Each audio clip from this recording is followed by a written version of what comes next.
রাশমিকা মান্দানা নাম শুনেছেন? হ্যাঁ, চেহারার কাটিংয়ে এখন পৃথিবীতে 1 নম্বরে আছে। এই কাটিং বলে বোঝানো যাবে না। ঐশ্বরিয়াকে দেখেছেন? কারা কারা দেখেছেন হাত তোলেন তো। না, আপনারা আল্লাহর ওলি মানুষ, ওসব দেখবেন কেন? আপনার দেখার দরকার নেই। এখন সবচাইতে বিশ্বে সুন্দরের তালিকায় যাদের নাম আছে 1 নম্বরে যে মহিলার নাম পাওয়া যাচ্ছে, ইন্টারনেট ঘাঁটবেন, 1 নম্বরে বিশ্ব সুন্দরী দুনিয়া না 257টা রাষ্ট্রের ভেতরে চেহারার এই কাটিংটা সবচাইতে সুন্দর। যার ওই সমস্ত কাজ কারবার যারা করে, মানুষের চেহারা মাপ জব করে যারা এগুলো উপস্থাপন করে, তাদের বর্ণনা। রাশমিকা মান্দানা নাম শুনেছেন? এই মহিলার দিকে একটু আল্লাহর নাম নিয়ে তাকাবে, দেখেন তো কি সুন্দর করে আল্লাহ তারে বানিয়েছে। এর চাইতে তাহলে শতগুণে সুন্দরী ছিল আমাদের আদি মাতা হযরতে হাওয়া আলাইহিস সালাম। কি বানিয়েছিলেন আল্লাহ তাকে। 2 নম্বরের নাম পেয়েছে হযরতে জুলাইখা, ইউসুফ নবীর স্ত্রী। 3 নম্বরে নাম পেয়েছে ইব্রাহিম নবীর বড় স্ত্রী হযরতে সাহারা রাদিয়াল্লাহু তাআলা আনহু সারা। 4 নম্বরে আমাদের নবী মুহাম্মদ রাসূলুল্লাহর ছোট মেয়ে হযরতে ফাতিমাতুজ জোহরা রাদিয়াল্লাহু তাআলা আনহা। এত সুন্দর করে মানুষকে আল্লাহ বানিয়েছিলেন। মেয়েদের ভেতরে 4 জনকে। সৌন্দর্য যদি প্রদর্শনের বিষয় হতো, এনারা বিশ্ব সুন্দরী হয়ে সারা দুনিয়ায় চেহারা দেখিয়ে বেড়াতেন। অথচ এই বিশ্ব সুন্দরীর তালিকায় যাদের নাম পেলাম, হযরতে ফাতেমা জীবিত অবস্থায় তো আছেই, মরণের আগেও স্বামীকে বলেছিলেন আমি মারা গেলে তাড়াতাড়ি করে আমারে কবরে দিয়ে দিও। বেশি মানুষ খবরও দেওয়ার দরকার নেই। মানুষ হয়তো কাপড়ের উপর দিয়ে আন্দাজ করতে পারে নবীর মেয়ে এরকম মোটা ছিল, এরকম পাতলা ছিল। নিজের চেহারাকে, নিজের পর্দাকে কত গুরুত্ব দিয়েছে তারা। আজ একটু চেহারা ভালো হলেই মানুষকে দেখান আপনি মানুষ। হযরতে আদম নবী হাওয়ার দিকে শুধু তাকালেন না, ধরতে গেলেন। আল্লাহ পাক বলেন তাকানো যাবে না, ধরাও যাবে না। হযরতে আদম আলাইহিস সালাম ওই দিনই বলেছিলেন আল্লাহ ধরাও যাবে, তাকানো যাবে, কোন কায়দা আছে বলেন? আল্লাহ পাক বলেন বিবাহ করা লাগবে। কি করা লাগবে বলেন? বলেন। মনে বলছেন আমি রাজি আছি বিয়ে করতে।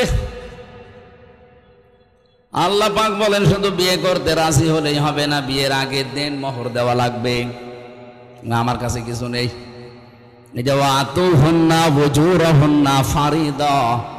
দেন মোহর দেওয়া এটা কিন্তু নফল বিষয় না, এটা ফরজ, নামাজের মতো ফরজ।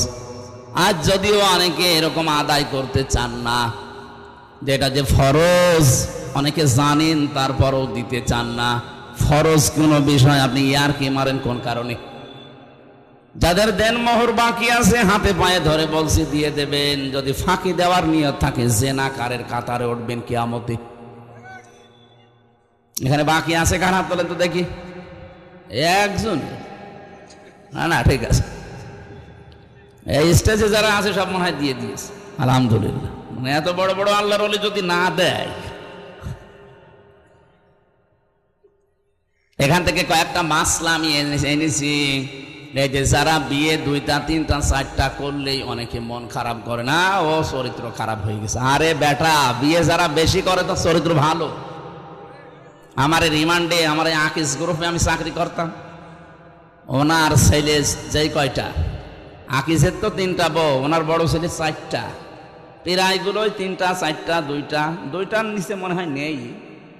কারণ তাদের যে সম্পদ, তারা করবে কি? বিয়ে করার জন্য কয়েক প্রকার মেয়েকে বেছে নেওয়ার নির্দেশ আছে। 1 নম্বরে অসহায়, 2 নম্বরে বিধবা, 3 নম্বরে স্বামী পরিত্যক্তা, তালাক প্রাপ্তা যারা। এরকম মহিলা অসহায় যারা সমাজের, আপনি যদি বিয়ে করেন একদিকে নবীর সুন্নাত আদায় হবে, 2 নম্বরে সমাজের ওই মানুষগুলো একটা পরিচয় পাবে। কারো চেহারায় মুগ্ধ হয়ে অন্ধভাবে তাকে বিয়ে করবেন শুধু আনন্দের জন্য না।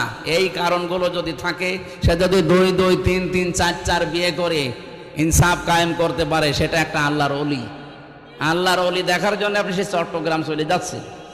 আল্লাহর ওলি তো ওইটা যে লোকটা এই কাজগুলো করে। এই জন্য বহু বিবাহ যদিও আমাদের এই ভারত বাংলাদেশ পাকিস্তানের সমস্যা, কিন্তু এই কাজটা কিন্তু খারাপ না। কি কথা বলেন না কেন? আপনারা করবেন তো?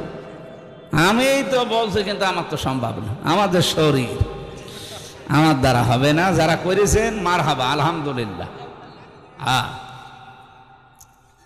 হযরত আদম আলাইহিস সালাম বলেছিলেন, আল্লাহ আমার কাছে দেন মোহর দেওয়ার মতো তো কিছু নেই। তিনি ওই সময়, আমি এটা তাফসিরে পেয়েছি, বিশ্বনবী মুহাম্মদুর রাসূলুল্লাহর নামে 10 বার তিনি দরুদ পড়েছিলেন, ওইটাই তার দেন মোহর ছিল। তারপরও দেওয়া লাগবে। আমার মনে হয় ওই শরীয়ত যদি এখন থাকতো, দেন মোহর হিসাবে 10 বার দরুদ না 100 বার পড়তাম না। যারা দেননি অবশ্যই দিয়ে দেবেন, এটা তাদের হক, অধিকার। এটা যদি না দিয়ে, এই যে বরযাত্রী যায় যারা দেখি, বরযাত্রী কোথায় পেয়েছেন বলেন তো? এটা হিন্দুদের কালচার। মুসলমানের কালচার হচ্ছে ওলিমা। কি বলেন তো? আরো আসতে বলেন। ওলিমা করতে হবে আমাদেরকে। যদিও আমার পর্যন্ত হয়নি, সামনের থেকে আমি চেষ্টা চালাবো, কারণ আমার ছেলে নেই, আমার সব মেয়ে। আমার তো ওলিমা করলেই সব কিছু বেঁচে যাবে। কি কথা বোঝে? অলিমা ছেলের বাড়ি হয় না মেয়ের বাড়ি হয়? তাহলে আমার তো বাঁচা লাগবে নাকি?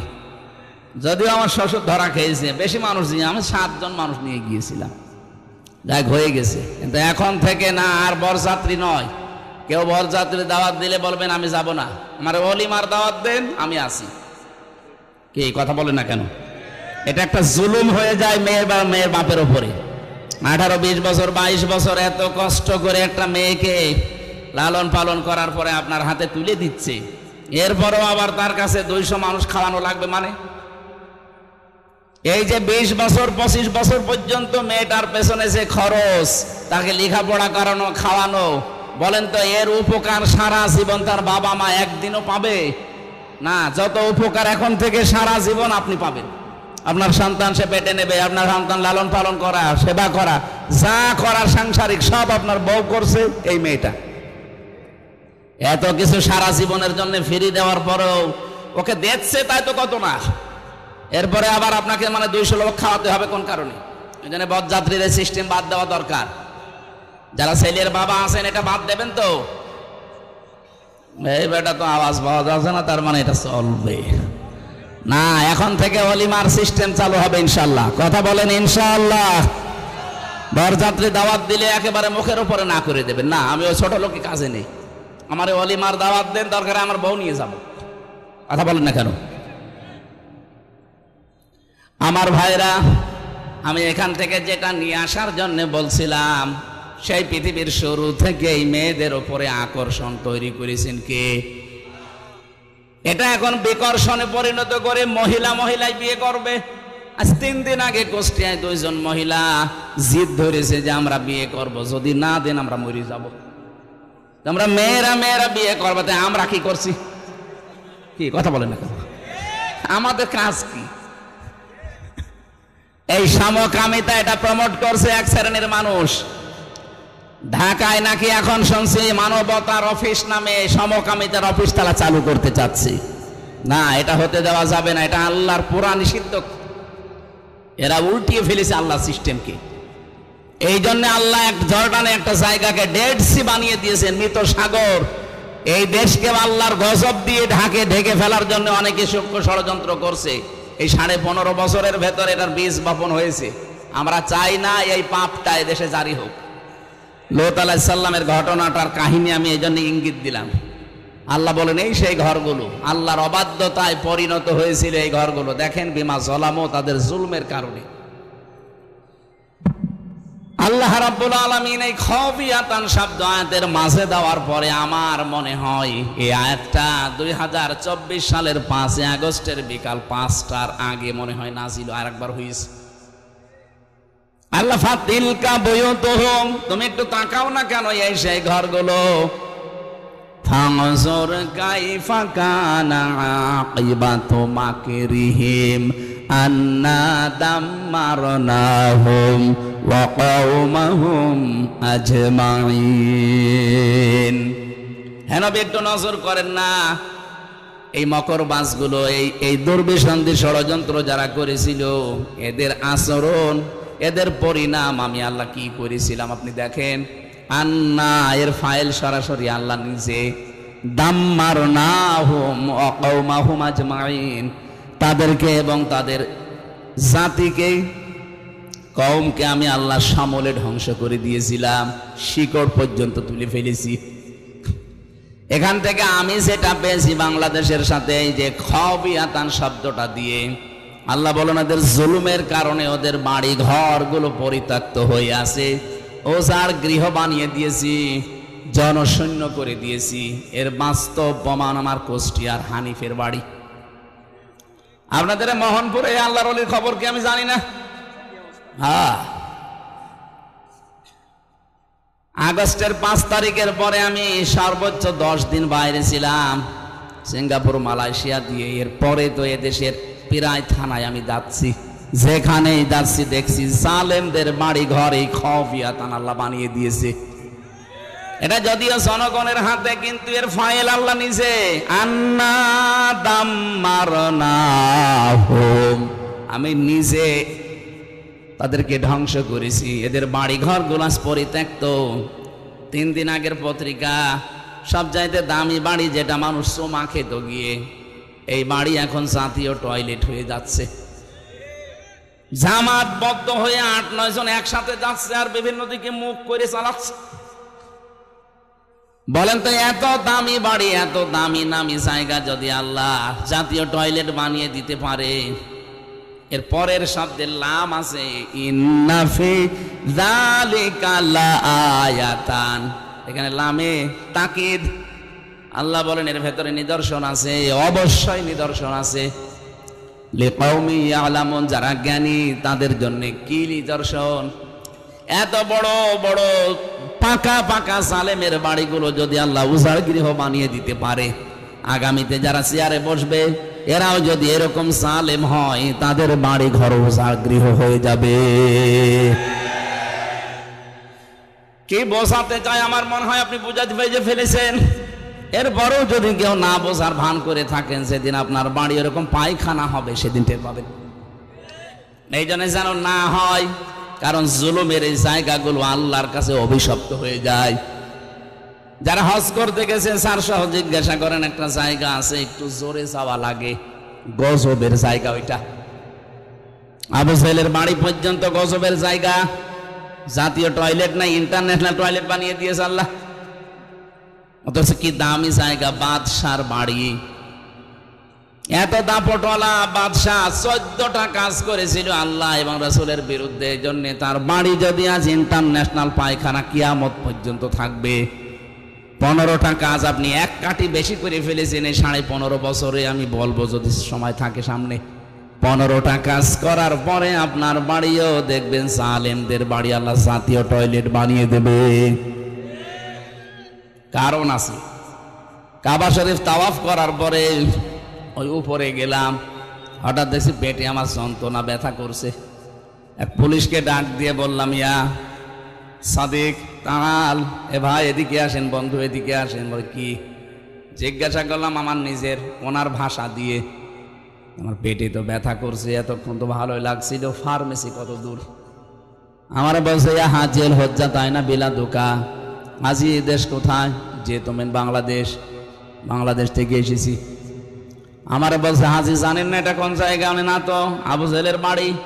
আপনি এখনো পায়খানা না করে দাঁড়িয়ে আছেন, তাড়াতাড়ি করেন। পায়খানা করে এসে দেখি আমার পেটের ব্যথা ভালো হয়ে গেছে। আল্লাহ আমাকে জানাতে চাচ্ছে, হামজা এত টাকা খরচ করে আসলে আর এই শয়তানের বাড়ি পায়খানা না করে চলে যাবা? আমার তো মনে হচ্ছে আগামী থেকে বাইরের দেশ থেকে যারা আসবে, জালেমদের বাড়ি ঘরগুলো আল্লাহ ওইরকম টয়লেট বানিয়ে দেবে। নাই তো বলেন তো, 7 জন 10 জন করে একসাথে যাচ্ছে, অবশ্যই কোনো কারণ আছে। হয়তো কারো পেটে ব্যথা, অথবা কারো চাপ বেশি। কথা বলছেন না কেন? জালেমদের জায়গাগুলো যেহেতু অভিশপ্ত হয়ে যায়, সত্যি সত্যি যদি কাজ করেন দেখবেন আপনি সুস্থ হয়ে গেছেন। আমার বাড়ি আপনার বাড়ি আবার যেন 5 বছর পরে এরকম জাতীয় টয়লেট হয়ে না যায়। আল্লাহ যেন আমাদেরকে বাঁচান এই জুলুম করা থেকে, বলেন আমিন। শব্দটা এত ভয়ঙ্কর শব্দ, জালেম যারা। কোরআনে কারীম আল্লাহ রাব্বুল আলামিন সূরা ইব্রাহিমে জানিয়েছেন, ওয়া আনদির বিহিল্লাযীনা ইয়াখাওয়ানদিরিন নাসা ইয়াওমা ইয়াতিহিমুল আযাব وأنذر الناس يوم يأتيهم العذاب فيقول الذين ظلموا ربنا أخرنا إلى أجل قريب نجب دعوتك ونتبع الرسل أولم تكونوا أقسمتم من قبل ما لكم من زوال বলেন আল্লাহু আকবার। একটা আরবিতে পড়লেই কেমন যেন আমার ভেতরে একটা কম্পন তৈরি হয়। বাংলাদেশের সাথে কত মিল। আওয়ালাম তাকুনু আকসামতুম মিন ক্বাবলু মা লাকুম মিন যাওয়াল। আল্লাহ পাক প্রশ্ন দিচ্ছেন, আরে ওরা কি বলতো না এর আগে যে আমাদের কোনো লয় নেই, ক্ষয় নেই, কোনো ধ্বংস নেই? 15.5 বছর যা বলেছে আল্লাহ মনে হচ্ছে 15.5 বছরে কোরআনে কারিমে ওইগুলোই দিয়ে দিয়েছে। সব কথার এক কথা, আমরা যাই করি যেন জালেম না হই, মাজলুম হন।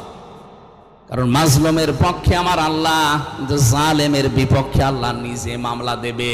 ইন্নামাস সাবিলু আলাল্লাযীনা ইয়াযলিমুনান নাস।